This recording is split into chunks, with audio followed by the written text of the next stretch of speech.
ഹൈദരാബാദിലായിരുന്നു ഗൗസിയയുടെ കുട്ടിക്കാലം. അന്ന് തൊട്ടടുത്ത വീട്ടിലെ ഒരമ്മ പാഴ്വസ്തുക്കളിൽ വ്യത്യസ്തമായ കലാസൃഷ്ടികൾ തീർക്കുന്നത് കണ്ടതോടെ ഗൗസിയയുടെ മനസ്സിലും കലവിടർന്നു.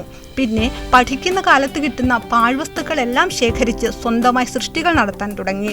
വിവാഹശേഷം ജീവിതത്തിരക്കിൽ ഗൗസിയയ്ക്ക് കലയെ മാറ്റിവെക്കേണ്ടി വന്നു. ഇന്നിപ്പോൾ 68-ാം വയസ്സിൽ പണ്ടെങ്ങോ കണ്ടുപഠിച്ച കരകൗശലങ്ങൾ പൊടി തട്ടിയെടുക്കുകയാണ് ഗൗസിയ. ഇപ്പോൾ കോഴിക്കോട്ടെ വള്ളിപ്പറമ്പിലെ ആലി ആഷിയാന എന്ന വീട്ടിൽ വീണ്ടും സജീവമാവുകയാണ് ഗൗസിയ തൻ്റെ കലകളിലൂടെ. പാഴ്വസ്തുക്കളിൽ ഗൗസിയ ഉമ്മയുടെ കൈ പതിഞ്ഞാൽ മനോഹരങ്ങളായ സൃഷ്ടികളാകും. ഞാനൊരു 10 വയസ്സുള്ള സമയത്തൊക്കെ ഹൈദരാബാദിലായിരുന്നു. എൻ്റെ ഉപ്പ വാച്ച് മേക്കറായിരുന്നു, ഹൈദരാബാദിലായിരുന്നു ഷോപ്പ്. അപ്പോൾ അവിടെ ആയിരുന്നു. അപ്പോൾ അടുത്ത വീട്ടിൽ ഒരു പ്രായം ചെന്ന ഒരു അമ്മ ഉണ്ട്. ആ അമ്മ ഓരോരോ വർക്ക് ഇങ്ങനത്തെ ചെയ്യും. അപ്പോൾ ഞാൻ അങ്ങനെ അപ്പോഴേ ഞാൻ ഓരോന്ന് ഇങ്ങനത്തെ വർക്കുകൾ ചെയ്യാൻ തുടങ്ങിയതാണ്. ഇഷ്ടപ്പെട്ടിട്ട് എനിക്കിഷ്ടമാണ്.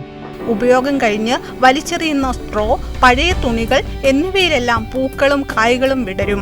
എല്ലാവരും വലിച്ചെറിയുന്ന വെളുത്തുള്ളിത്തൊലി കൊണ്ടുണ്ടാക്കിയ പല വിധത്തിലുള്ള പൂക്കൾ ഗൗസിയയുടെ സൃഷ്ടികളിൽ വേറിട്ടതാണ്. വെളുത്തുള്ളിൻ്റെ തൊലി കൊണ്ടുണ്ടാക്കുന്നുണ്ട്, പിന്നെ അടക്കാത്തോട്, പിന്നെ plastic cover, paper, news paper, അതുകൊണ്ട് പിന്നെ അങ്ങനെ കയ്യിൽ എന്താ വേസ്റ്റ് സാധനങ്ങൾ കിട്ടണമെന്ന് വെച്ചാൽ അതുകൊണ്ടൊക്കെ ഉണ്ടാക്കുന്നത്. വീട്ടിലെ പുല്ലുകളും വിവിധ നിറത്തിലുള്ള തുണികളിലും സവാളയുടെ തൊലിയിലും വീട്ടിലെ ആവശ്യം കഴിഞ്ഞ് വലിച്ചെറിയുന്ന പ്ലാസ്റ്റിക് കവറുകളിലുമെല്ലാം ഗൗസിയയുടെ കൈപതിഞ്ഞാൽ പിന്നെ മനോഹര സൃഷ്ടികളാണ്. ഭർത്താവ് ഹംസയാണ് ഗൗസിയയുടെ ഈ കലാസൃഷ്ടികൾക്ക് പൂർണ്ണ പിന്തുണ നൽകുന്നത്. താൻ നിർമ്മിച്ച കലാസൃഷ്ടികൾ ഉൾപ്പെടുത്തി എവിടെയെങ്കിലും ഒരു പ്രദർശനം നടത്തണമെന്നതാണ് ഗൗസിയയുടെ ഏറ്റവും വലിയ ആഗ്രഹം. അതിനുള്ള കാത്തിരിപ്പിലാണ് ഇപ്പോൾ ഗൗസിയ. ETV ഭാരത്, കോഴിക്കോട്.